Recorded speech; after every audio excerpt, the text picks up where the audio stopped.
નમસ્કાર વિદ્યાર્થી મિત્રો, હું છું કરિયા શિલ્પા. આપ સૌનું જય કેરિયર ઓનલાઈન એકેડેમીના પ્લેટફોર્મ પર હાર્દિક સ્વાગત કરું છું. અને આજે આપણે ફરીથી મળી રહ્યા છે પીવાયક્યુ એટલે કે પ્રીવિયસ યરના ક્વેશ્ચન કે જે અગાઉ ભરતીમાં પૂછાઈ ગયેલા છે.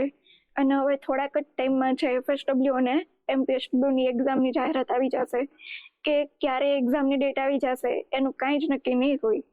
એટલા માટે છે કે આપણે ડેઈલી MCQ બી પ્રેક્ટિસ કરતા રહીએ અને કયા ટોપિક ઉપર ભાર આપો એ બી આપણને ખબર પડશે.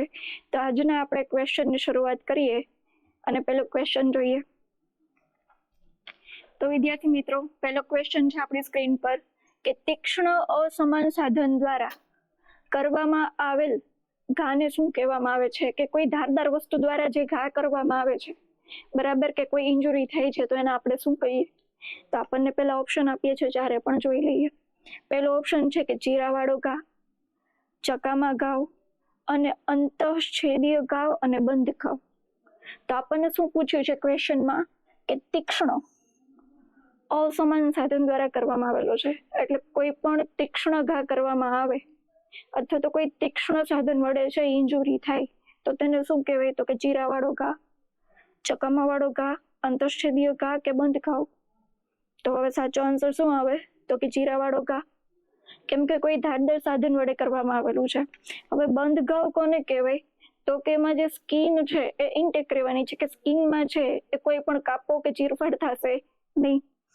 પછી છે અંતઃછેદીય ઘાવ, કે થોડા પ્રમાણમાં થશે પણ ટોટલી નહીં થાય. અને પછી છે કે ચકામા ઘા, કે તો કે એમાં આવા નિશાન પડી જશે. તો આપણને આ વસ્તુ ક્લિયર થઈ. હવે નેક્સ્ટ ક્વેશ્ચન જોઈએ. બીજાણુઓ એટલે કે ક્લોસ્ટ્રીડિયમ ટીટ્યોનિના સ્પોર ના પ્રવેશ દ્વારને રોકવા માટે એક દાઝેલા દર્દીને પ્રોફાઇલેક્સિસ તરીકે નીચેનામાંથી કયું ઇન્જેક્શન આપવામાં આવે છે? તો મિત્રો, આપણને અહીંયા શું ક્વેશ્ચન પૂછ્યો છે એની ખબર પડવી જોઈએ. તો આપણને અહીંયા સીધું પૂછી લીધું છે કે કોઈ પણ દાઝેલું દર્દી છે અને એને ટીટેનસ ન થાય, ધનુર્નો રોગ ન થાય, એને અટકાવવા માટે પ્રોફાઇલેક્સિસ તરીકે શું આપવામાં આવે છે? તો આપણને અહીંયા ચાર ઓપ્શન આપ્યા છે. સૌથી પહેલા આપણને શું કીધું છે? તો કે ટીટેનસ. તો આપણને બેઝિક એની માહિતી ખબર હોવી જોઈએ કે ટીટેનસ કોને કહેવાય. તો ટીટેનસ તો કે ધનુર કહીએ ગુજરાતીમાં. હવે ટીટેનસ છે એ કેના દ્વારા થશે, એટલે કે કયા સૂક્ષ્મ જીવાણુ દ્વારા થાય? તો કે ક્લોસ્ટ્રીડિયમ ટીટેની દ્વારા થશે. કેના દ્વારા થશે?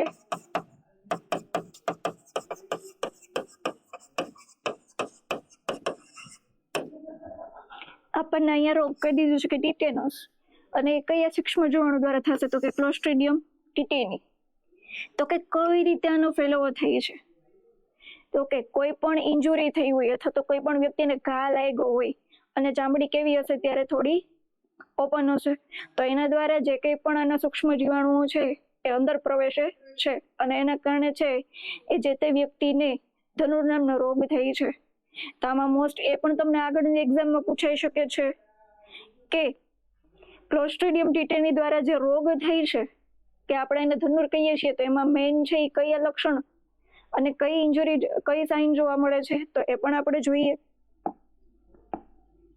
તો ક્લોસ્ટ્રીડિયમ ટીટેની એટલે કે ધનુર જે થાય છે એ ધનુરમાં ખાસ કરીને જો એના લક્ષણોમાં જોઈએ તો એક છે લોકજો, કે જડબું છે એ એકદમ લોક થઈ જશે. પછી શું જોવા મળે છે? તો કે સ્નાયુનું ખેંચાણ,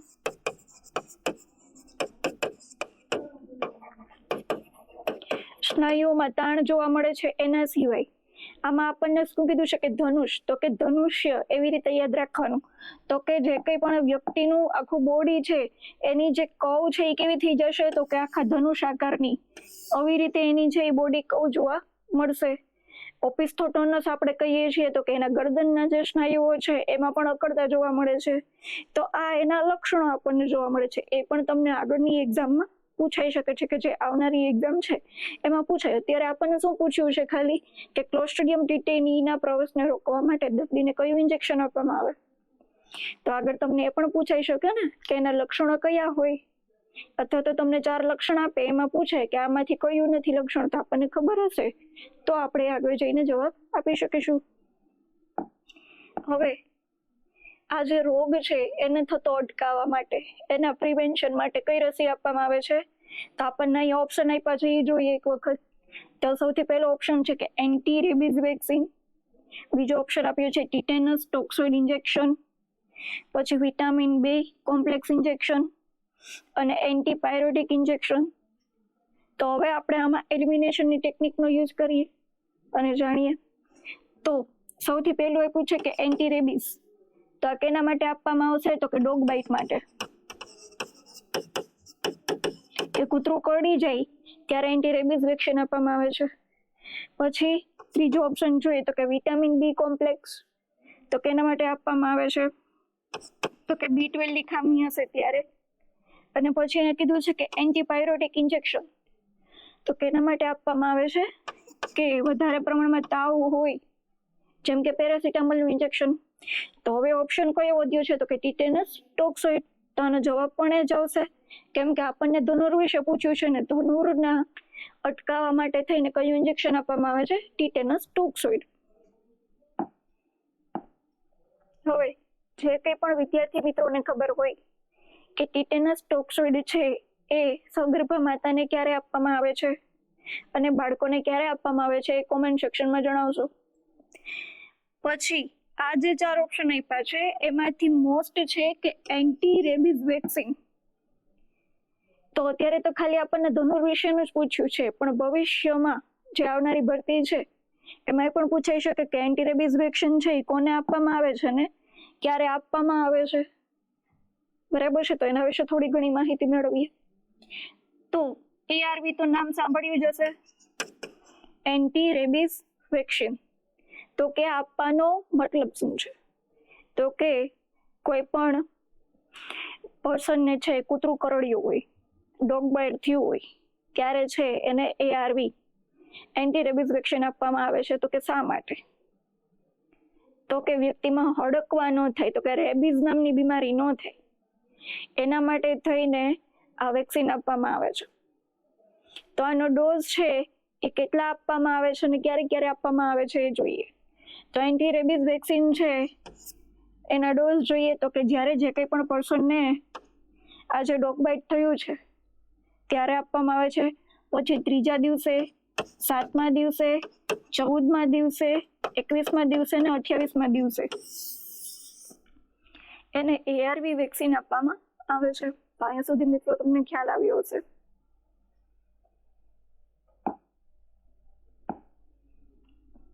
નેક્સ્ટ ક્વેશ્ચન જોઈએ.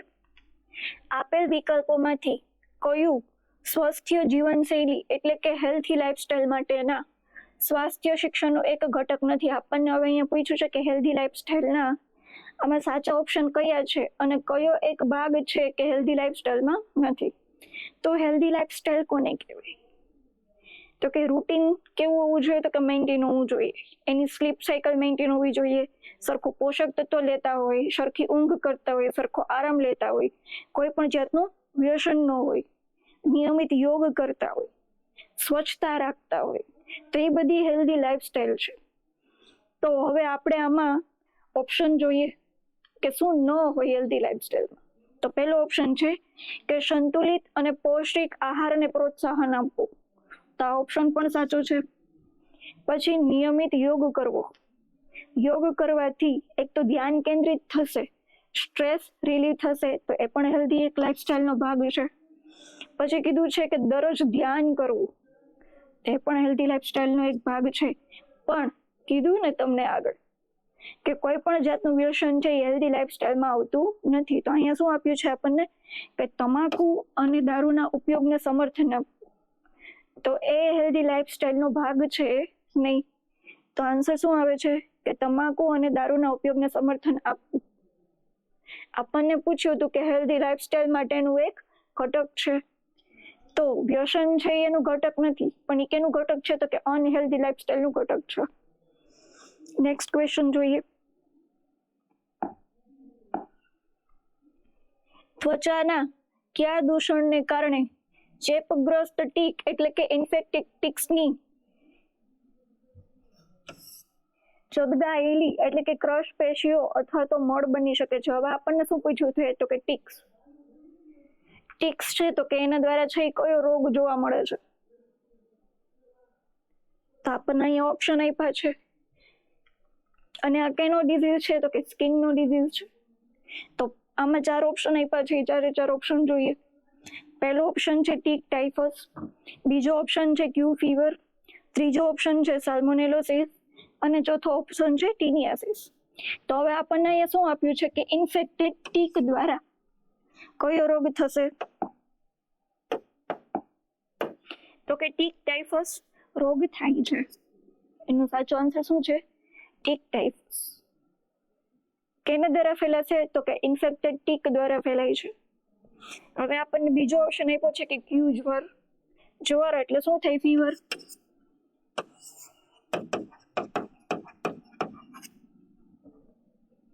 તો ક્યુ ફીવર છે એ કેવો ડિઝીઝ છે, કેના દ્વારા ફેલાય છે એ પણ જોઈએ.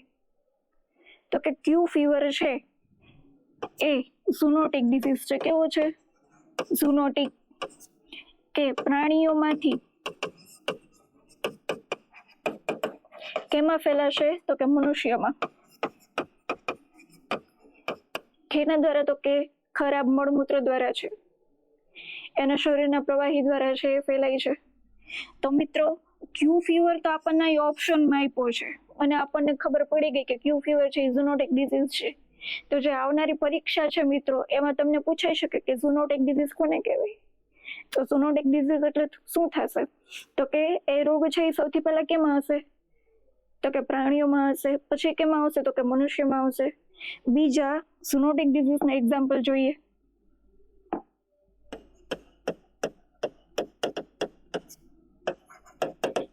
તમને આ પણ ક્વેશ્ચન પૂછવાની શક્યતા છે કે 4 ઓપ્શન આપી દે અને તમને પૂછે કે નીચેના પૈકી જે ઓપ્શન આપેલા છે એમાં ઝૂનોટિક ડિઝીઝ કયા નથી. તો એક તો ક્યુ ફીવર છે, પછી ઇબોલા વાયરસ છે, ઝીકા વાયરસ છે, લાસા ફીવર છે. તો જે આ બધા છે એ ઝૂનોટિક ડિઝીઝના એક્ઝામ્પલ છે કે જે તને આગળ પૂછાઈ શકે છે. હવે ક્યુ ફીવર છે એના માટે કયા સૂક્ષ્મ જીવાણુ જવાબદાર છે એ મને કમેન્ટ સેક્શનમાં જણાવજો. પછી ત્રીજો ઓપ્શન આપેલો છે કે સાલ્મોલોસિસ. તો એ કેના દ્વારા થાય છે તો કે સાલ્મોનેલા બેક્ટેરિયા દ્વારા થાય છે. ચોથો ઓપ્શન આપ્યો છે કે ટીનિયાસિસ. તો આ ટીનિયાસિસ છે એમાંથી પણ તમને ભવિષ્યમાં ક્વેશ્ચન પૂછાઈ શકે છે. ટીનિયાસિસ શું છે તો કે ટીનિયાસિસ છે એ કૃમિ દ્વારા થાય છે. તો કે વર્મ ઇન્ફેસ્ટેશન છે. કેના દ્વારા થાય તો કે ટીનિયા સોલિયમ.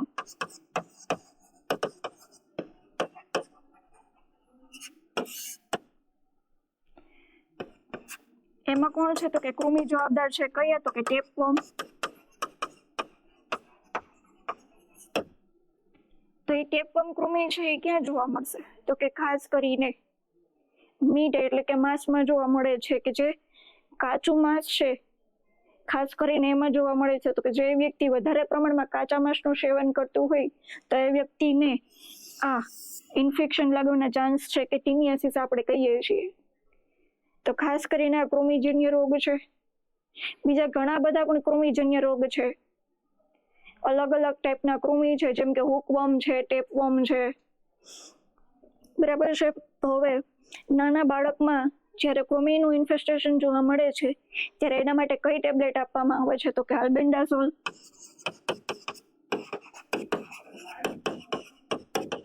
અને મેબેન્ડાઝોલ.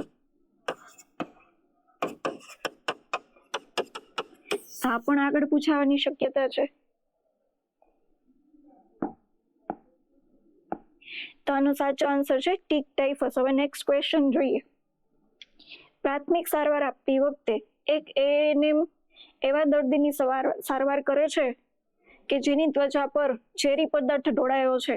તો નીચેનામાંથી કયું પહેલું અને સૌથી યોગ્ય પગલું હોવું જોઈએ. અહીંયા હવે આપણને પૂછી દીધું છે કે કોઈ કેમિકલ એક્સપોઝર થયું છે અથવા તો કોઈ વ્યક્તિના હાથ ઉપર છે કેમિકલ ઢોળાયું છે અને એએનએમની શું ફરજ છે કે શું જવાબદારી છે કે સૌથી પહેલું કામ એને શું કરવું જોઈએ? તો આપણને હવે 4 ઓપ્શન આપ્યા છે. જોઈએ, અસરગ્રસ્ત ભાગને કપડાથી ચુસ્ત રીતે ઢાંકી દેવું જોઈએ, તે ભાગને સેવલોન અથવા તો પોવેડિન આયોડિન એટલે કે બીટાડિન થી 1 કલાક માટે ઘસવું જોઈએ. ત્રીજો ઓપ્શન આપ્યો છે કે અસરગ્રસ્ત ત્વચાને વહેતા પાણીથી તરત જ 15 થી 20 મિનિટ ધોવું જોઈએ. ચોથો ઓપ્શન આપ્યો છે કે ઝેરને મંદ કરવા માટે મલ્ટીવિટામિનના ઇન્જેક્શન અને મુખ માર્ગી તરલ પદાર્થો આપવા. તો હવે આપણને ખબર હોવી જોઈએ કે જ્યારે પણ કોઈ કેમિકલ પદાર્થ છે એ ત્વચા ઉપર ઢોળાયો હોય અથવા તેના સંપર્કમાં આવ્યો હોય તો સૌથી પહેલા શું કરવાનું? તો સૌથી પહેલું સ્ટેપ છે કે અસરગ્રસ્ત ત્વચાને શું કરવાનું? વહેતા પાણીથી 15 થી 20 મિનિટ શું કરવાનું છે? એને ક્લીન કરવાનું છે, ધોવાનું છે. તો પહેલો સ્ટેપ એ છે અને એનો આન્સર એ આવશે. હવે જે વ્યક્તિને કેમિકલ ગળી ગયા છે, અહીંયા આપણને તો ખાલી એમ જ કીધું છે કે ત્વચા સાથે કોન્ટેક્ટમાં આવ્યા છે, પણ જે વ્યક્તિ કેમિકલ ગળી ગયું હોય એના માટે શું કરવાનું એ પણ તમને ભવિષ્યમાં ક્વેશ્ચન પૂછી શકે છે. પછી હવે 15 થી 20 મિનિટ એને સાફ કર્યું છે, પણ એને ક્યારેય કપડાથી બાંધવાનું છે નહીં. એની ઉપર છે કોઈ પણ જાતનું છે કેમિકલ અથવા તો બીજો કોઈ પાવડર કે એવું કંઈ લગાવવાનું છે નહીં. એ વ્યક્તિને છે પછી જે કંઈ પણ આરોગ્ય કર્મચારી છે એનો કોન્ટેક્ટ કરાવવાનો, અને જો રિફર કરવાની જરૂરિયાત આવે એટલે કે વધારે પ્રમાણમાં એના કારણે બર્ન થયું હોય એટલે કે ચામડી દાઝી જાય તો એના માટે એને રિફર કરવામાં આવે છે. નેક્સ્ટ ક્વેશ્ચન જોઈએ, નીચેનામાંથી કઈ સ્ત્રીઓ માટે કાયમી યોજના, કાયમી કુટુંબ નિયોજન છે એટલે કે પરમાનન્ટ ફેમિલી પ્લાનિંગનો એક પાર્ટ છે? તો એ કઈ પદ્ધતિ છે? તો અહીંયા આપણને ક્વેશ્ચન પૂછ્યો છે કે ફેમિલી પ્લાનિંગ, તો એ કેટલા ટાઈપની છે એ પણ આપણને ખબર હોવી જોઈએ. અહીંયા ખાલી અત્યારે પરમાનન્ટ એટલે કે કાયમી માટેનું પૂછ્યું છે. તો એની મેઇન કેટલા ટાઈપ છે કે એમાં કઈ વસ્તુ આવે છે એ જોઈએ.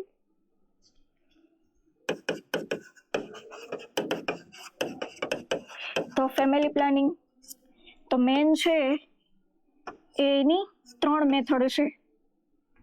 એક છે ટેમ્પરરી, એક છે પરમાનન્ટ અને એક છે ઇમરજન્સી. ટેમ્પરરી એટલે કે થોડા ટાઈમ માટે, પરમાનન્ટ એટલે કે કાયમી, અને ત્રીજી મેથડ છે કે ઇમરજન્સી કન્ડિશનમાં. તો હવે ટેમ્પરરી મેથડ છે તો કે એમાં ઘણા બધા મેથડ આવે છે. એક તો નેચરલ મેથડ આવે, બીજી છે કે ફિઝિકલ મેથડ, ત્રીજું છે કેમિકલ મેથડ, પછી હોર્મોનલ પણ આવશે, પછી આયુસીડી આવશે,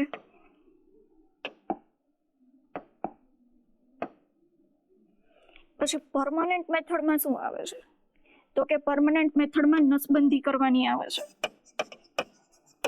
એમાં કઈ આવશે તો કે સ્ત્રી માટે ને પુરુષ માટે, મેલ અને ફિમેલ માટે. અને ઇમરજન્સીમાં શું આવશે તો કે ઇમરજન્સી પિલ્સ અને ઇમરજન્સી એમટીપી કિટ ઓરલી જે આવે છે એ. તો આપણને મેઇન એનો બેઝિક ખ્યાલ હોવો જોઈએ કે ટેમ્પરરી મેથડ, પરમાનન્ટ મેથડ અને ઇમરજન્સી મેથડ. ટેમ્પરરીમાં કઈ કઈ વસ્તુ આવશે તો કે natural method, physical method, chemical method અને હોર્મોનલ મેથડ. પરમાનન્ટમાં કઈ આવશે તો કે નસબંધી કરાવવામાં આવે છે મેલ અને ફિમેલ બંનેને, અને ત્રીજી આવે છે કે ઇમરજન્સી. હવે આપણને અહીંયા ઓપ્શન આપ્યા છે એ જોઈએ. તો પહેલો ઓપ્શન છે અંડનલિકા એટલે નું પૂર્ણછેદન, બીજો ઓપ્શન આપ્યો છે શુક્રનલિકાનું પૂર્ણછેદન, ત્રીજો ઓપ્શન આપ્યો છે સ્ત્રી નિરોધ, અને ચોથો ઓપ્શન આપ્યો છે મુખમાર્ગી ગર્ભ નિરોધક. તો હવે એને આપણે ડિટેલમાં ચર્ચા કરીએ. જે અંડનલિકા અને શુક્રનલિકાનું પૂર્ણછેદન છે એટલે કે અંડનલિકા એટલે કે ફેલોપિયન ટ્યુબ અને શુક્રનલિકા એટલે કે વાસ ડિફરન્સ. તો હવે જે અંડનલિકા એટલે કે ફેલોપિયન ટ્યુબ છે એને કટ કરી નાખવામાં આવે છે, તો એને શું કહેવાય? ટ્યુબ લાઇગેશન, અને એને જોડી દેવામાં આવે છે. તો અંડનલિકાનું પૂર્ણછેદનને શું કહેવાશે? ટ્યુબેક્ટોમી. અને શુક્રનલિકાના પૂર્ણછેદનને શું કહેવાય? તો કે વાઝેક્ટોમી. હવે ટ્યુબેક્ટોમી છે અને વાઝેક્ટોમી છે એ બંને કેવી મેથડ છે? તો કે કાયમી મેથડ છે. કઈ? પરમાનન્ટ છે, કે આ રિવર્સિબલ નથી, ઇરિવર્સિબલ છે. તો કઈ બે મેથડ છે? એક તો ટ્યુબેક્ટોમી અને વાઝેક્ટોમી. હવે આપણને અહીંયા શું પૂછ્યું છે? તો કે સ્ત્રીઓ માટે. તો ફિમેલમાં કઈ જોવા મળે છે? તો કે ટ્યુબેક્ટોમી. તો સાચો આન્સર શું આવે છે? તો કે અંડનલિકાનું પૂર્ણછેદન. હવે મિત્રો, તમને આગળ જે આવનારી એક્ઝામ છે એમાં એ પણ પૂછાઈ શકે કે ટ્યુબેક્ટોમી છે એ ફેલોપિયન ટ્યુબના કયા પાર્ટમાં કરવામાં આવે. તો એના માટે આપણને ફેલોપિયન ટ્યુબના પાર્ટના નામ ખબર હોવા જોઈએ, ચારે ચારના. એના પછી આપણને ખ્યાલ આવશે. તો આ ફેલોપિયન ટ્યુબ છે,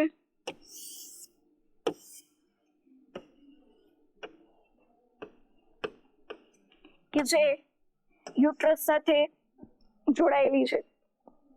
તો જે એના 4 પાર્ટ છે મેન, એમાં સૌથી પહેલા પાર્ટને કહેવાય ઇન્ટરસ્ટિશિયલ પાર્ટ, બીજા પાર્ટને કહેવાય ઇસ્થમસ, અને ત્રીજા પાર્ટને કહેવાશે એમ્પ્યુલા, અને ચોથા પાર્ટને કહેવાશે ઇન્ફેન્ડિબ્યુલમ. અને ટોટલ ફેલોપિયન ટ્યુબની લંબાઈ કેટલી છે? તો કે 10 સેન્ટીમીટર. અને ફેલોપિયન ટ્યુબનો જે સૌથી મોટો પાર્ટ છે એ કયો છે? તો કે એમ્પ્યુલાનો પાર્ટ. અને આ એમ્પ્યુલાનો પાર્ટ છે એ 5 સેન્ટીમીટર લંબાઈ ધરાવે છે અને પહોળો પણ છે. તો જ્યારે મેલ અને ફિમેલના જે શુક્રકોષ અને અંડકોષ મળી અને અહીંયા ફર્ટિલાઇઝેશન થાય છે એ પાર્ટ કયો છે? તો કે એમ્પ્યુલાના પાર્ટમાં. અને આ જ પાર્ટમાં છે એ નસબંધી કરવામાં આવે છે ફિમેલમાં, એટલે કે ટ્યુબેક્ટોમી કરવામાં આવે છે. તો તમને એમ પણ પૂછાઈ શકે કે ટ્યુબેક્ટોમીમાં મોસ્ટ કોમન પાર્ટ છે એ કયા પાર્ટમાં કરવામાં આવે છે, કટ મૂકવામાં આવે છે? તો કે એમ્પ્યુલાના પાર્ટમાં. હવે જ્યારે ટ્યુબેક્ટોમી અને વાઝેક્ટોમી કરવામાં આવે છે ત્યારે ગવર્મેન્ટ દ્વારા પ્રોત્સાહન રૂપે એને રકમ આપવામાં આવે છે. જો કોઈ પણ મેલ છે એ નસબંધી કરાવવા માટે તૈયાર હોય, એટલે કે વાઝેક્ટોમી કરાવવા માટે તૈયાર હોય, તો ગવર્મેન્ટ દ્વારા એને પ્રોત્સાહન રૂપિયા કેટલા રૂપિયા આપવામાં આવે છે? 1100 રૂપિયા આપવામાં આવે છે. આ પણ ક્વેશ્ચન તમને પૂછાઈ શકે. પછી જે કંઈ પણ ફિમેલ છે એ ટ્યુબેક્ટોમી માટે રેડી હોય છે, તો એમાં પાછું 2 કેટેગરી પાડી છે પ્રોત્સાહનમાં જે રકમ આપવામાં આવે છે એમાં. એક છે એપીએલ કાર્ડ ધારક અને બીજું છે બીપીએલ કાર્ડ ધારક.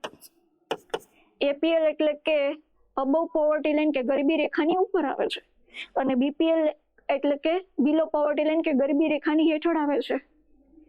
અને સાથે સાથે એસટી અને એસી કેટેગરીમાં જે ફિમેલ આવતી હોય તો એ લોકોને પ્રોત્સાહન રૂપે 650 રૂપિયા આપવામાં આવે છે. અને જે female open caste, OBC caste અને એપીએલ કાર્ડ ધારક છે એને પ્રોત્સાહન રૂપે 250 રૂપિયા આપવામાં આવે છે. તો આ પણ તમને આવનારી એક્ઝામમાં પૂછાઈ શકે છે.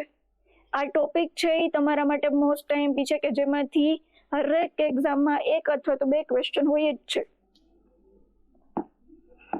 હવે ત્રીજો ઓપ્શન જોઈએ કે સ્ત્રી નિરોધ.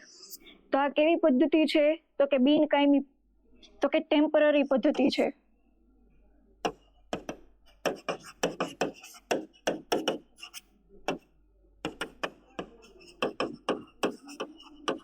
તો કે આ એક બેરિયરની જેમ કામ કરે છે, એટલે કે અવરોધ. પછી આપણને આપ્યું છે કે મુખમાર્ગીય ગર્ભ નિરોધ.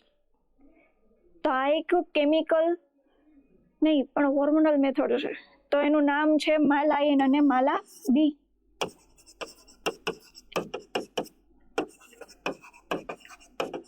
જે ગવર્મેન્ટ સપ્લાય પણ છે અને પ્રાઇવેટ સેક્ટર એટલે કે કોઈ પણ મેડિકલ સ્ટોરમાંથી પણ મળી શકે છે ઇઝીલી. આ ખાસ કરીને છે એ ફિમેલ માટે જ છે અને એમાં ટોટલ આ ટેબ્લેટ એટલે કે પિલ્સ છે. હવે કમેન્ટ સેક્શનમાં જણાવશો કે માલાયન ને માલાડીમાં છે કેટલી હોર્મોનલ ટેબ્લેટ છે અને કેટલી આયનની ટેબ્લેટ છે. તો મિત્રો અહીંયા સુધી હું આશા રાખું છું આ ક્વેશ્ચન સમજાયું હશે. હવે નેક્સ્ટ ક્વેશ્ચન જોઈએ. નીચેનામાંથી કયું વસ્તી નિયંત્રણનું એક પગલું નથી? હવે આપણને અહીંયા શું પૂછી લીધું છે? વસ્તી નિયંત્રણનું પગલું નથી. તો હવે આમાં આપણે ઓપ્શન જોઈએ. 3 ઓપ્શન આપણને આપ્યા છે કે વસ્તી એના દ્વારા નિયંત્રિત થાય છે, પણ ચોથો ઓપ્શન છે કે જેના દ્વારા વસ્તી નિયંત્રિત થતી નથી. તો પહેલો ઓપ્શન જોઈએ, કુટુંબ નિયોજનની પદ્ધતિ કે જે આપણે હમણાં જ જોઈ, ફેમિલી પ્લાનિંગની મેથડ, તો કે એ તો આવશે. પછી ગરીબીમાં ઘટાડો, એ પણ આવે છે. ત્રીજું ઓપ્શન આપ્યું છે કે સ્ત્રીમાં સાક્ષરતામાં વધારો કરવાનો. જો સ્ત્રી સાક્ષર હશે, ભણેલી ગણેલી હશે, તો ફેમિલી પ્લાનિંગની કઈ મેથડ અપનાવવી એને ખ્યાલ આવશે. તે પણ એક વસ્તી નિયંત્રણનો ભાગ છે. પછી આપ્યું છે કે સુધારેલ તબીબી અને આરોગ્ય સુવિધાઓ, તો એ આવશે નહીં, કેમ કે જેટલી સારી આરોગ્ય સુવિધા મળશે અને જેટલા ગવર્મેન્ટ દ્વારા બેનિફિટ મળશે એટલી જ વસ્તીમાં શું થાય છે? વધારો થવાનો છે. તો આ ઓપ્શન આવશે નહીં. તો સાચો જવાબ શું છે? કે સુધારેલ તબીબી અને આરોગ્ય સુવિધાઓ. નેક્સ્ટ ક્વેશ્ચન જોઈએ.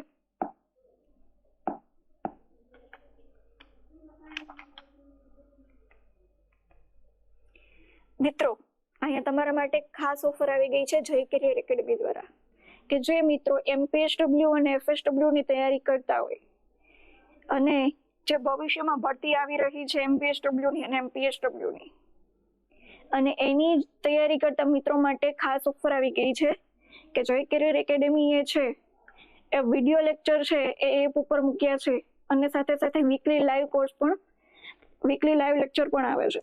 તો એમાં 2 ઓપ્શન અવેલેબલ છે કે એક જે 499 નો કોર્સ છે કે જે 3 મહિનાની વેલિડિટી છે, અને એક કોર્સ છે 699 રૂપિયામાં કે જેની વેલિડિટી છે એ 6 મંથની છે. અને આ કોર્સની ઓફર જે છે એ થોડા ટાઈમ માટે મર્યાદિત જ છે. તો વહેલા તે પહેલાના ધોરણે જે મિત્રો આ તૈયારી કરવા માંગતા હોય તો એના માટે આ ખાસ ઓપોર્ચ્યુનિટી મળી છે કે તમે આ તકનો લાભ છે એ ઉઠાવો.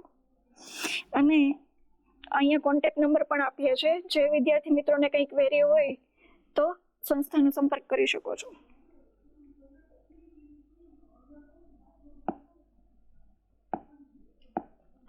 નેક્સ્ટ ક્વેશ્ચન જોઈએ.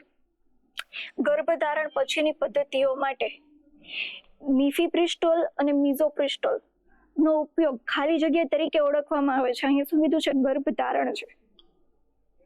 જો ગર્ભધારણ થઈ જાય છે એના પછી આપણને 2 અહીંયા નામ આપ્યા છે, એક તો મિફેપ્રિસ્ટોલ છે અને મિઝોપ્રિસ્ટોલ છે. તો આપણે એનો ઉપયોગ છે જે કરે છે એને શું કહેવાય છે?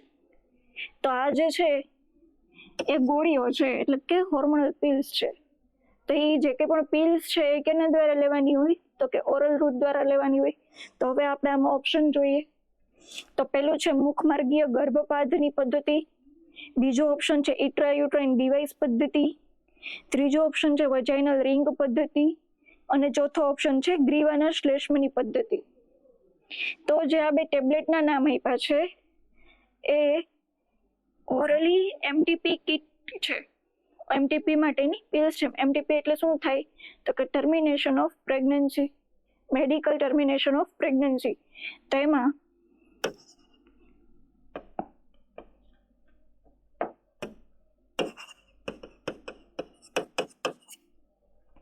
એમાં છે એ આ ગોળીઓ આવેલી છે, મિફેપ્રિસ્ટોલ અને મિઝોપ્રિસ્ટોલ નામની. તો જ્યારે કોઈ અનવોન્ટેડ પ્રેગ્નન્સી હોય અને એ 9 વીક સુધી છે આ પદ્ધતિ સેફ છે, ક્યાં સુધી આ ઓરલ પિલ્સ લઈ શકીએ MTP માટેની? તો 9 વીક સુધી. 9 વીક પછીથી લેવામાં આવતી નથી. તો સાચો જવાબ શું છે ને? તો કે મુખમાર્ગીય ગર્ભપાતની પદ્ધતિ છે. બીજો ઓપ્શન આપ્યો છે ઇન્ટ્રા યુટેરાઇન ડિવાઇસ પદ્ધતિ.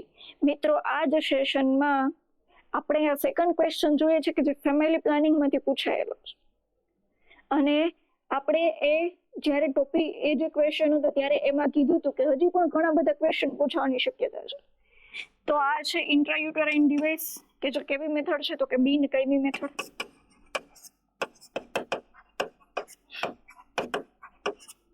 આ જે 3 છે એ બિન કાયમી મેથડ છે, એટલે કે ટેમ્પરરી પદ્ધતિ છે. પણ એમાં આ ત્રણેય છે અલગ અલગ કેટેગરીમાં આવે છે. જે આ ગ્રીવા શ્લેષ્મની પદ્ધતિ છે એ નેચરલ મેથડ છે. જે સર્વાઇકલ મ્યુકસ છે આ ઈ પદ્ધતિ છે. પછી છે આ વજાઇનલ રિંગ તો કે હોર્મોનલ છે.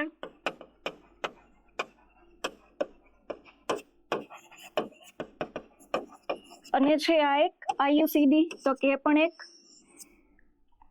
બિન ટેમ્પરરી મેથડ છે. તો હવે આઈયુસીડી એટલે શું થાય તો કે ઇન્ટ્રા યુટ્રાઇન કોન્ટ્રાસેપ્ટિવ ડિવાઇસ. તો એના વિશે જોઈએ. ઇન્ટ્રા યુટેરાઇન કોન્ટ્રાસેપ્ટિવ ડિવાઇસ, બરાબર. તો હવે આની 3 કેટેગરી છે, ફર્સ્ટ, સેકન્ડ અને થર્ડ. ફર્સ્ટ જે કેટેગરી કેવી છે તો કે નોન હોર્મોનલ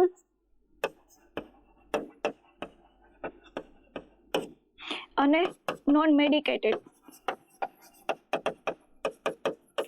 ત્રીજી પદ્ધતિ સેકન્ડ જનરેશન કેવી છે તો કે નોન હોર્મોનલ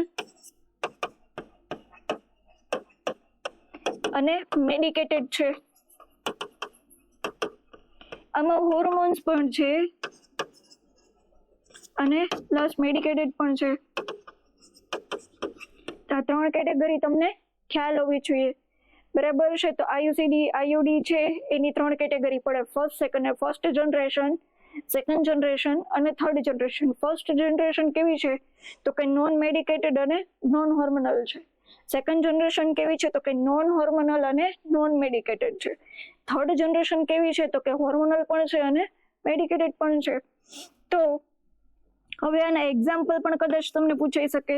તો આનું એક્ઝામ્પલ છે લિપસ લૂપ. પછી આમાં શું આવશે તો કે કોપર ટી, અને આમાં શું આવશે તો કે મિરેના.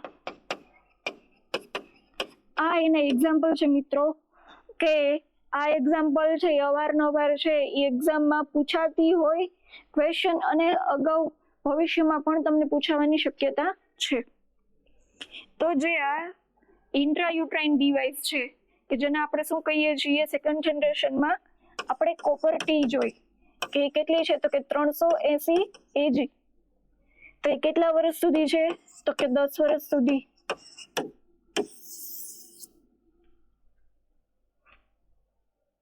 હવે જ્યારે કોપર ટી ઇન્સર્ટ કરવામાં આવે છે તો ક્યારે ક્યારે કરવામાં આવે છે, નોર્મલ ડિલિવરી પછી કેટલામાં દિવસે, સિઝેરિયન થયા પછી કેટલામાં દિવસે. તો જે ડિલિવરી અને સિઝેરિયન થઈ છે એના પછી પણ જો આ ફેમિલી પ્લાનિંગની મેથડ અપનાવવામાં આવે છે તો એને કહેવાય પોસ્ટપાર્ટમ પીપીઆઈયુસીડી કે પોસ્ટપાર્ટમ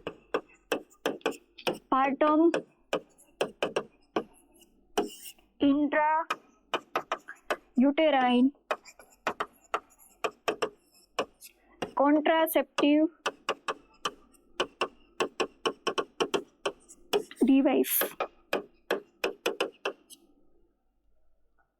તો જે કંઈ પણ વિદ્યાર્થી મિત્રોને ખબર હોય કે ડિલિવરી થયા પછી કેટલામાં દિવસે છે આઈયુસીડી છે એ ઇન્સર્ટ કરવામાં આવે છે, અને સિઝેરિયન સેક્શનના કેટલા દિવસ પછી છે આઈયુસીડી ઇન્સર્ટ કરવામાં આવે છે.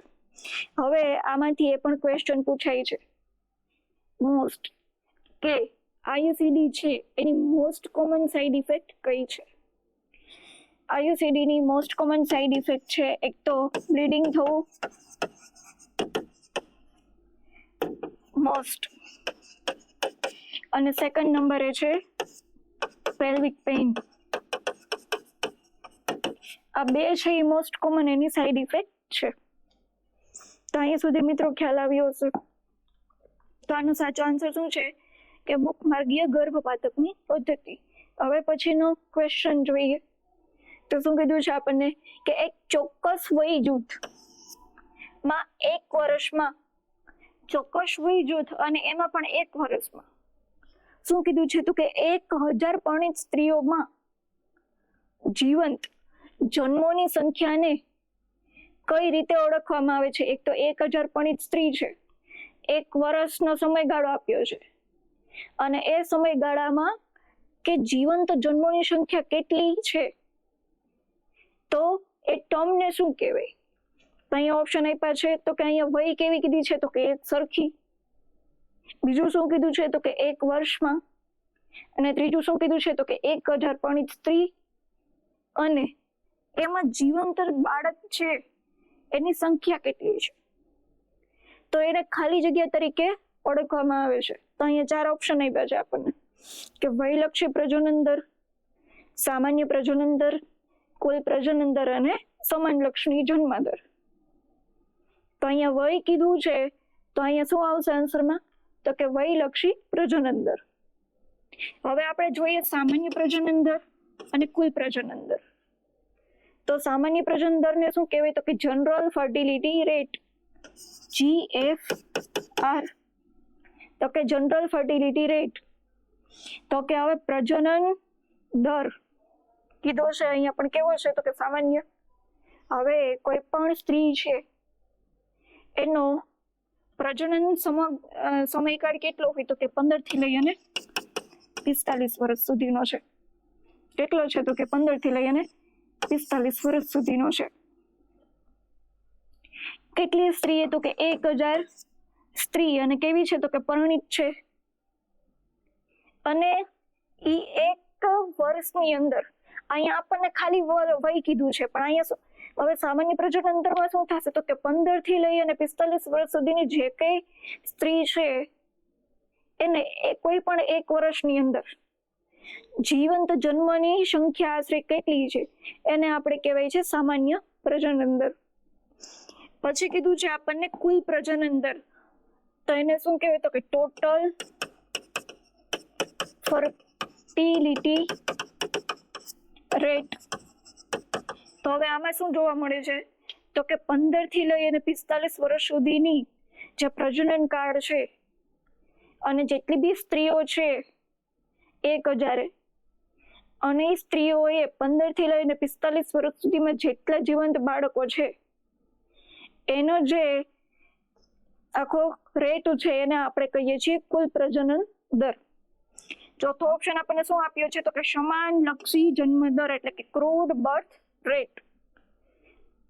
આ શું છે સમાનલક્ષી જન્મ દર એ મને કમેન્ટ સેક્શનમાં જણાવજો. તો હું આશા કરું છું કે આ ત્રણ વચ્ચેનો ડિફરન્સ સમજાણો. વય એટલે કે કોઈ ચોક્કસ એજમાં. પછી આપણને કીધું છે કે સામાન્ય પ્રજનન દર તો કે જનરલી. તો કે આમાં કોઈ એક વય નથી આપી, 15 થી લઈને 45 ની અંદર આપ્યું છે. અને પછી કુલ પ્રજનન દર એટલે શું થાય તો કે ટોટલ જે કંઈ પણ સમયગાળો છે એ સમયગાળા દરમિયાન જેટલા પણ જીવિત બાળકો સરેરાશ છે એને આપણે કીધું છે ટોટલ ફર્ટિલિટી રેટ.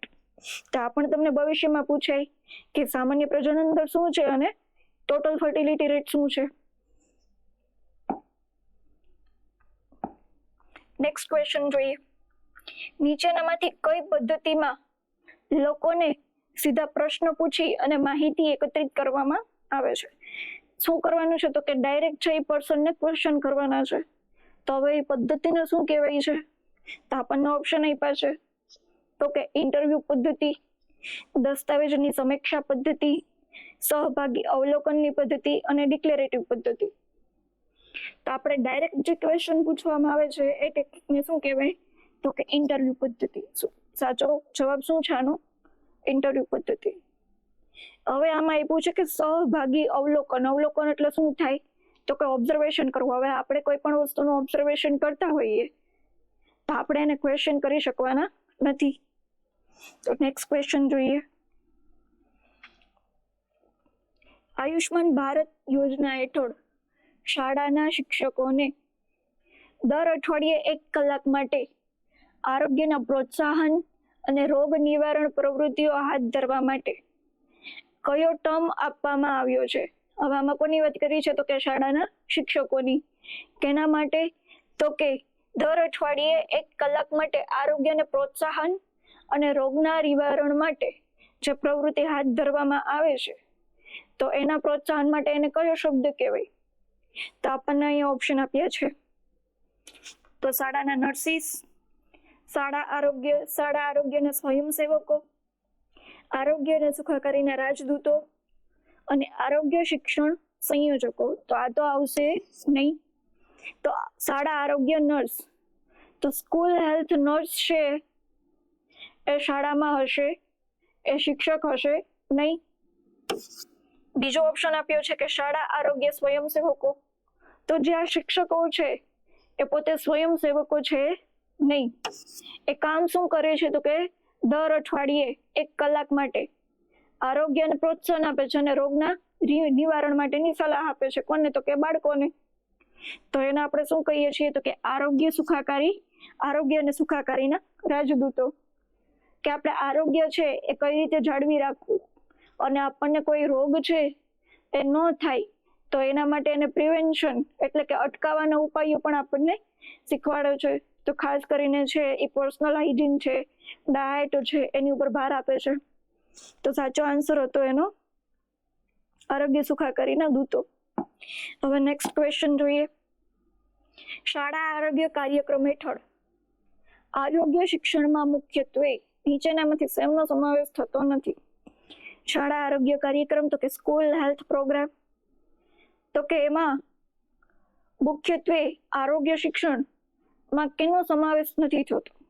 તો આપણને 4 ઓપ્શન આપ્યા છે, એ જોઈએ.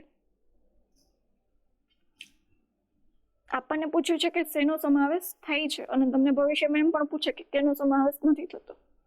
તો આપણે અહીંયા ઓપ્શન જોઈએ. તો કે વ્યક્તિગત સ્વચ્છતા, આવકનું સૃજન, તો કે સ્કૂલમાં છે એ આવકનું સૃજન ન શીખવાડે. પછી કુટુંબ વ્યવસ્થાપન પણ ન શીખવાડે. રેકોર્ડની જાળવણી થાય પણ આરોગ્યલક્ષી રેકોર્ડની જાળવણી થતી હોય નહીં. તો શું આવે? તો કે વ્યક્તિગત સ્વચ્છતા, કે પર્સનલ હાઇજીન વિશેની ત્યાં શું આપવામાં આવે છે? ઇન્ફોર્મેશન આપવામાં આવે છે, એજ્યુકેશન આપવામાં આવે છે. કોને? તો કે જે શાળાએ જે બાળકો આવે છે એને. તો નેક્સ્ટ જોઈએ. આનો આન્સર છે કે વ્યક્તિગત સ્વચ્છતા. હવે ક્વેશ્ચન છે કે ભારતમાં કયા વર્ષે એક્સપાન્ડેડ પ્રોગ્રામ ઓન ઇમ્યુનાઇઝેશનનું નામ ચેન્જ કરીને યુનિવર્સલ ઇમ્યુનાઇઝેશન પ્રોગ્રામ કરવામાં આવ્યું? આપણને શું પૂછ્યું છે કે EPI નું નામ ચેન્જ કરી અને UIP એટલે કે યુનિવર્સલ ઇમ્યુનાઇઝેશન પ્રોગ્રામ છે એ રાખવામાં આવ્યું છે. તો એ ચેન્જ છે એ કઈ સાલમાં કરવામાં આવ્યો છે? આપણને અહીંયા શું પૂછી લીધી છે? સાલ પૂછી લીધી છે. તો યુનિવર્સલ ઇમ્યુનાઇઝેશન ઓફ પ્રોગ્રામ છે એ 1985 એટલે કે 1985 કરવામાં આવ્યું. નેક્સ્ટ ક્વેશ્ચન જોઈએ. 7 જાન્યુઆરી 2014 રોજ નીચેનામાંથી કયો કાર્યક્રમ કિશોરોના સર્વાંગી વિકાસને સુનિશ્ચિત કરવા માટે આરોગ્ય અને પરિવાર કલ્યાણ મંત્રાલય દ્વારા શરૂ કરવામાં આવ્યું? એટલે આપણને પૂછી લીધું છે કે RKSK, તો કે રાષ્ટ્રીય કિશોર સ્વાસ્થ્ય કાર્યક્રમ, કે કિશોરોના સર્વાંગી વિકાસ માટે જે કંઈ પણ કાર્યક્રમ સુનિશ્ચિત કરવામાં આવેલા છે તો એને આપણે શું કહીએ છીએ? કેની અંડર આવતા હતા?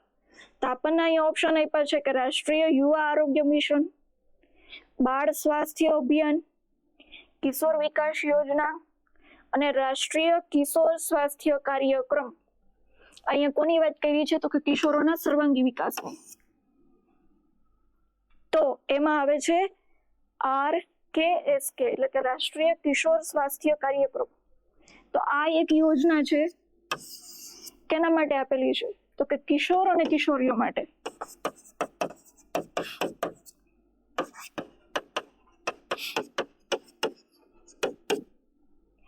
ક્યારથી સ્ટાર્ટ થઈ? તો કે 2014 માંથી. આના જેવી જ એક યોજના છે કે જેને આપણે કહીએ છીએ RBS કે રાષ્ટ્રીય બાળ સ્વાસ્થ્ય કાર્યક્રમ. એ પણ છે એ બાળકો માટે જ છે, પણ કેવા? તો કે 0 થી લઈ અને 18 વર્ષ. અને આમાં કોણ આવશે? તો કે 10 થી લઈને 18 વર્ષ. કિશોર અને કિશોરીઓને બંનેને છે એ સ્વાસ્થ્ય માટેના પગલા એમાં લેવામાં આવ્યા છે રાષ્ટ્રીય કિશોર સ્વાસ્થ્ય કાર્યક્રમમાં. તો એના કયા કયા મુદ્દા ધ્યાનમાં રાખવામાં આવ્યા છે? તો કે એક તો એને ન્યુટ્રિશન મળવું જોઈએ,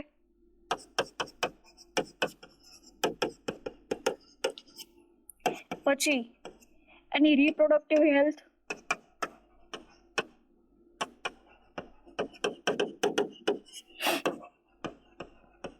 પછી ત્રીજું છે એની મેન્ટલ હેલ્થ એટલે કે માનસિક સ્વાસ્થ્ય,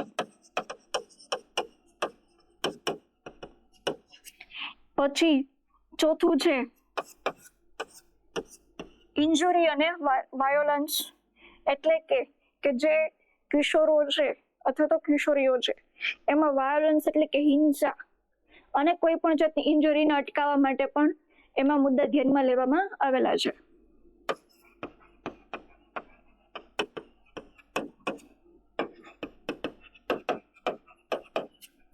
પછી પાંચમું છે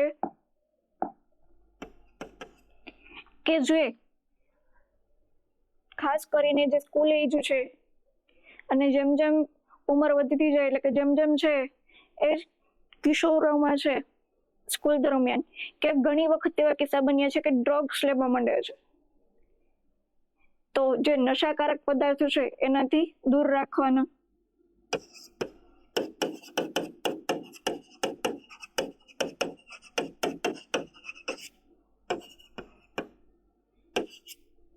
અને છઠ્ઠું છે તો કે જે ચેપી રોગો છે એના પર ધ્યાન દેવાનું છે. તો આ જે આપણને યોજના પૂછે કે રાષ્ટ્રીય કિશોર સ્વાસ્થ્ય કાર્યક્રમ, તો એમાં 6 ક્રાઇટેરિયા મેં ધ્યાનમાં લીધા છે. કેના માટે? તો કે કિશોર અને કિશોરીઓના સ્વાસ્થ્ય માટે. નેક્સ્ટ જોઈએ ક્વેશ્ચન.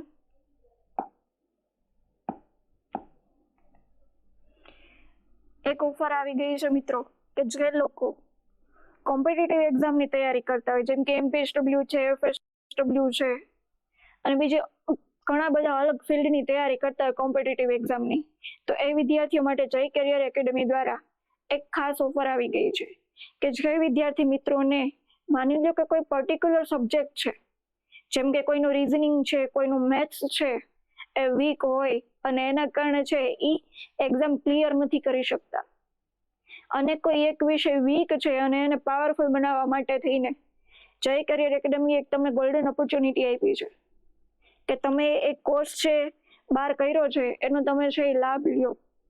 અને એ કોર્સ માત્ર ને માત્ર 99 રૂપિયામાં છે અને એની વેલિડિટી છે એ 3 મંથ સુધીની આપેલી છે.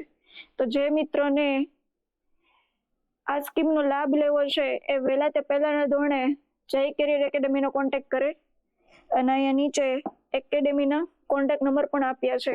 તો જેને પણ આના માટે વધારે ઇન્ફોર્મેશન જોતી હોય એનો સંપર્ક કરવા માટે નમ્ર વિનંતી. નેક્સ્ટ જોઈએ. નેક્સ્ટ ક્વેશ્ચન આપ્યો છે કે ભારતમાં નીચેનામાંથી કઈ રસી યુનિવર્સલ ઇમ્યુનાઇઝેશન પ્રોગ્રામ એટલે કે UIP હેઠળ છે એ આપવામાં આવતી નથી. હમણાં જ આપણે આગળ આ જ સેશનમાં ક્વેશ્ચન જોયો કે UIP એટલે કે યુનિવર્સલ ઇમ્યુનાઇઝેશન પ્રોગ્રામ એની શરૂઆત ક્યાંથી થઈ? તો કે 1985 થી.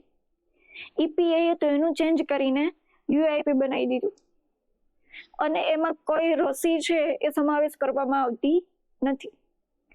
તો એની પહેલા આપણને એ ખબર હોવી જોઈએ કે કઈ રસી આપવામાં આવે છે યુનિવર્સલ ઇમ્યુનાઇઝેશન પ્રોગ્રામ હેઠળ. તો જોઈએ કઈ કઈ રસી આપવામાં આવે છે. તો સૌથી પહેલા છે OPV, BCG, પેન્ટાવેલેન્ટ, રોટાવાયરસ, પછી MR, DPT, DT, બરાબર. તો આ બધી વેક્સિન શું છે, આપવામાં આવે છે. પછી છે આઈપીવી, તો યુનિવર્સલ ઇમ્યુનાઇઝેશન પ્રોગ્રામ દ્વારા ઓપીવીની વેક્સિન, બીસીજીની વેક્સિન, પેન્ટાવેલેન્ટ વેક્સિન છે, રોટાવાયરસ છે, મીઝલ્સ, મોમ્સ, પછી ડિપ્થેરિયા, પર્ટુસિસ ને ટીટેનસ અને ઇનએક્ટિવેટેડ પોલિયો વેક્સિન આપવામાં આવે છે. તો હવે આપણે અહીંયા ઓપ્શન જોઈએ કે આમાંથી કઈ વેક્સિન અહીંયા આપેલી છે નહીં. તો જોઈએ પહેલો જ ઓપ્શન, તો કે યલો ફીવર. તો મિત્રો આ જેટલી પણ વેક્સિન છે એમાં ક્યાંય પણ યલો ફીવરનો સમાવેશ થયો નથી. તો અહીંથી જ આ ઓપ્શન નીકળી જાય છે. પછી શું છે, તો કે બીસીજી, તો કે આપવામાં આવે છે. ઓપીવી, તો કે આપવામાં આવે છે. અને હિપેટાઇટિસ બી, તો કે આપવામાં આવે છે. તો સાચો આન્સર શું છે, તો કે યલો ફીવર. નેક્સ્ટ ક્વેશ્ચન જોઈએ. નીચેનામાંથી કયા સામાજિક સ્તરના કાર્યકર જનની સુરક્ષા યોજના હેઠળ લાભાર્થીઓને ઓળખવામાં મુખ્ય ભૂમિકા ભજવે છે? હવે આમાં એક તો ક્વેશ્ચન પૂછી દીધો છે કે જનની સુરક્ષા યોજના, અને જે જનની સુરક્ષા યોજના છે એમાં જે લાભાર્થીઓ છે એને ગોતવાનું અને એના સુધી લાભ પહોંચાડવાનું કામ છે એ કોણ કરે છે? કયા હેલ્થ વર્કર દ્વારા છે આ કામ કરવામાં આવે છે? તો આપણે સૌથી પહેલા જોઈએ કે જનની સુરક્ષા યોજના એ કાર્યક્રમ ક્યારે આવ્યો, એમાં કોણ કોણ લાભાર્થીઓ છે, શું લાભ આપવામાં આવે છે અને કોના દ્વારા આપવામાં આવે છે? તો એના વિશે પહેલા બેઝિક માહિતી લઈએ. તો જનની સુરક્ષા યોજના ક્યારે આપવામાં આવે છે, તો કે એપ્રિલ 2005 થી આની શરૂઆત થઈ છે. હવે આનો મેઇન હેતુ શું છે, તો કે આઈએમઆર અને એમએમઆર એટલે કે ઇન્ફન્ટ મોર્ટાલિટી રેટ અને મેટર્નલ મોર્ટાલિટી રેટ એટલે કે જે નવજાત શિશુ છે એનો મૃત્યુદર ઘટાડવું છે અને માતાના મૃત્યુદરને ઘટાડવાનો એનો મેઇન ઉદ્દેશ્ય છે. તો હવે એના માટે આ યોજનામાં શું કરવામાં આવે છે, તો કે માતાને છે એ ઇન્સ્ટિટ્યુશનલ ડિલિવરી માટે પ્રોત્સાહન કરવામાં આવે છે. કે જે લોકો પહેલાના સમયમાં જે ઘરે ડિલિવરી કરાવતા હતા અને એના કારણે કોઈ પણ જોખમ હોય તો માતાનો છે એ જીવ જવાની શક્યતા હતી. જે પહેલાના સમયમાં જે દાય હતી કે જે દાયણો હતી એને પ્રોપર ટેકનિક ખબર નહોતી કે કયા ઇન્સ્ટ્રુમેન્ટ, કયા આર્ટિકલ્સ છે એ વાપરવા, એ ક્લીન છે કે નહીં. તો એના કારણે છે એ માતાનો મૃત્યુદર વધતો હતો. તો ધીમે ધીમે હવે મેટર્નલ મોર્ટાલિટી રેટ અને ઇન્ફન્ટ મોર્ટાલિટી રેટને ઘટાડવા માટે આ યોજનાનો ઉદ્દેશ્ય છે કે ઇન્સ્ટિટ્યુશનલ ડિલિવરી કરાવવી. તો આના લાભ કોને મળે છે, તો કે માતાને અને બાળકને. અને આ યોજના છે એને કાર્યકર કરવા માટેની મહત્વની ભૂમિકા કોણ ભજવે છે, તો કે આશા વર્કર. આશા વર્કર, પછી બીજું છે આંગણવાડી કાર્યકર્તા, આંગણવાડી વર્કર અને વિલેજ હેલ્થ નર્સ. તો આ ત્રણે ત્રણ આવશે ને કોણ આવશે, તો કે એક્રેડિટેડ સોશિયલ હેલ્થ એક્ટિવિસ્ટ, આશા વર્કર. આનું ફૂલ ફોર્મ પણ તમને ભવિષ્યમાં પૂછાઈ શકે છે કે આશા વર્કર છે એનું ફૂલ ફોર્મ શું છે, એ ક્યાં કાર્ય કરે છે, કે એનું પ્લેસમેન્ટ ક્યાં હોય છે, આશાનું ક્વોલિફિકેશન શું છે, એજ્યુકેશન, એ પણ તમને ભવિષ્યમાં પૂછાઈ શકે છે. કેટલી વસ્તી એ હોય છે એ પણ તમને ભવિષ્યમાં પૂછાઈ શકે છે. તો નેક્સ્ટ ક્વેશ્ચન જોઈએ.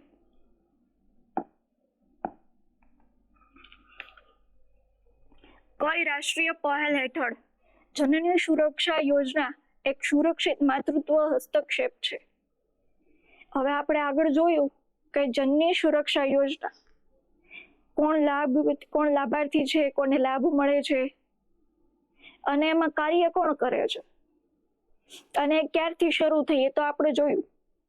પણ એ કેની અંડરમાં સ્ટાર્ટ થઈ છે, તો કે નેશનલ હેલ્થ મિશન,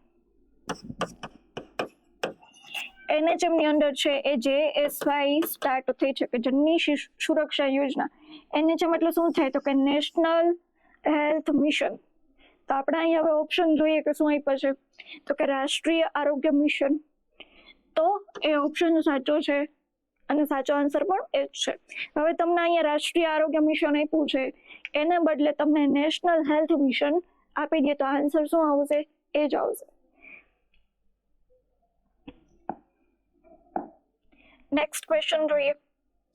જનની સુરક્ષા યોજના કયા મુખ્ય ઉદ્દેશ્ય સાથે શરૂ કરવામાં આવી છે? હવે આપણને આનો ઉદ્દેશ્ય પૂછી લીધો.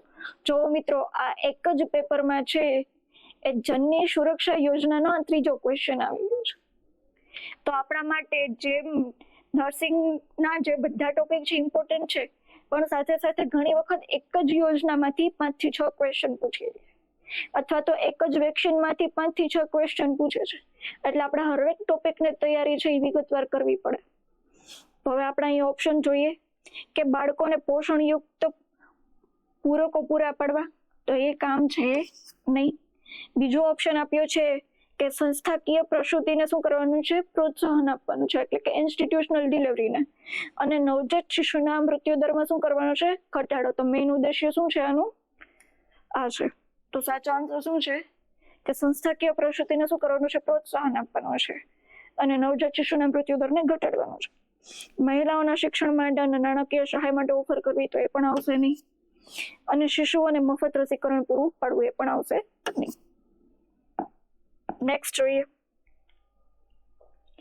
કયા વર્ષમાં જનની સુરક્ષા યોજના શરૂ કરવામાં આવી છે? હવે આપણને ડાયરેક્ટ ક્વેશ્ચન પૂછી લીધો છે, કે જે આપણે સ્ટાર્ટિંગમાં જ જોયું ને, જ્યારે જનની સુરક્ષા યોજનાનો પહેલો MCQ આવ્યો હતો ત્યારે, કે જનની સુરક્ષા યોજનાની શરૂઆત ક્યારથી થઈ હતી? તો કે 2005 થી. કેની હેઠળ થઈ? તો કે નેશનલ હેલ્થ મિશન, તો કે રાષ્ટ્રીય આરોગ્ય મિશનની હેઠળ.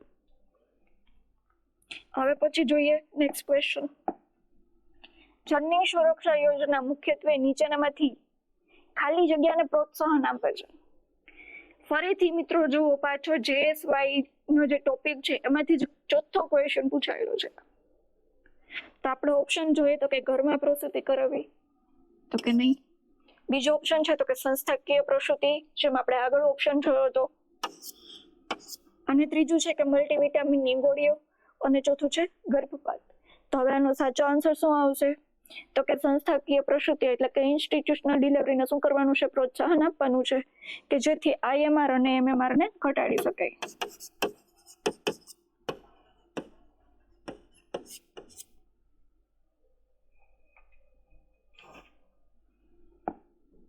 તો હું આશા કરું છું મિત્રો કે આજના આપણા જે સેશનમાં જે કે પણ ક્વેશ્ચન પૂછાયેલા છે, અને આપણે એની માહિતી જોઈ અને એના આન્સર જોયા, અને એમાં પણ ઓપ્શન ઘણા બધા હતા, અને એ ઓપ્શનને પણ વિગતવાર આપણે જોઈએ છે. તો હવે નેક્સ્ટ આપણે જ્યારે પણ પ્રિપેરેશન કરીએ ત્યારે હરેક ટોપિકને છે એ વિગતવાર વાંચવાનો છે, કે જેથી કરીને એક જ ટોપિકમાંથી ક્વેશ્ચન પૂછાય તો આપણે એ ટોપિક પાવરફુલ કરવો પડે. Thank you.